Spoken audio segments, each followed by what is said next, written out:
പായസം, പപ്പടം, lace അങ്ങനെ തല്ലിന് വഴിയൊരുക്കി ടോളാകേണ്ടി വന്ന ഭക്ഷണ സാധനങ്ങൾ ഏറെയുണ്ട്. ഇതാ ഒടുക്കം ആ പട്ടികയിലേക്ക് പ്രിയപ്പെട്ട ബിരിയാണിയും സാലഡും എത്തിയിരിക്കുന്നു. കൊല്ലത്താണ് ബിരിയാണിക്കൊപ്പം സാലഡ് കിട്ടിയില്ലെന്ന് ആരോപിച്ച് കല്യാണ വീട്ടിൽ സംഘം തിരിഞ്ഞ് യുവാക്കൾ ഏറ്റുമുട്ടിയത്. റിപ്പോർട്ടിലേക്ക്. സ്ഥലം കൊല്ലം തട്ടാമല. ആളും ആരവവുമായി കല്യാണ പരിപാടികൾ ഓഡിറ്റോറിയത്തിൽ സജീവം. വൈകിട്ടോടെ ഓഡിറ്റോറിയത്തിൽ കല്യാണ തിരക്കൊക്കെ കുറഞ്ഞു. വരനും വധുവും ഓഡിറ്റോറിയം വിട്ടു. പിന്നെ ബാക്കിയുണ്ടായിരുന്നത് കുറച്ചു ബന്ധുക്കൾ മാത്രം. വന്നവർക്കെല്ലാം ഭക്ഷണം വിളമ്പിക്കഴിഞ്ഞതോടെ കാറ്ററിംഗിനെത്തിയ യുവാക്കൾ ഭക്ഷണം കഴിക്കാൻ തീരുമാനിച്ചു. ഇവിടെ മുതൽ ഇടിക്കുള്ള കാർമേഘം മൂടി വന്നു.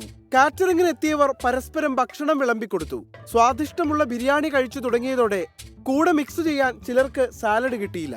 ഒരു വിഭാഗത്തിന് സാലഡ് കിട്ടാതായതോടെ ചോദ്യമുയർന്നു. പിന്നാലെ സാലഡിനെ ചൊല്ലി തർക്കം. നിമിഷങ്ങൾക്കുള്ളിൽ തർക്കം കൂട്ടത്തല്ലിലേക്ക് വഴിമാറി. പിന്നെ കണ്ടത് കല്യാണത്തിനെത്തിയ അതിഥികൾക്ക് ഒന്നിച്ചു ഭക്ഷണം വിളമ്പിയവർ രണ്ട് സംഘമായി ചേരിതിരിഞ്ഞ് പരസ്പരം തല്ലുന്നതാണ്. സാലഡ് കിട്ടിയവരും കിട്ടാത്തവരും തമ്മിലുള്ള കൂട്ടത്തല്ല്. 4ഓളം പേർക്ക് പരിക്കേറ്റു. തലയ്ക്കാണ് പരിക്ക്. ഇരു സംഘങ്ങളും ഇരവിപുരം പോലീസിൽ പരാതി നൽകി. 24 കൊല്ലം.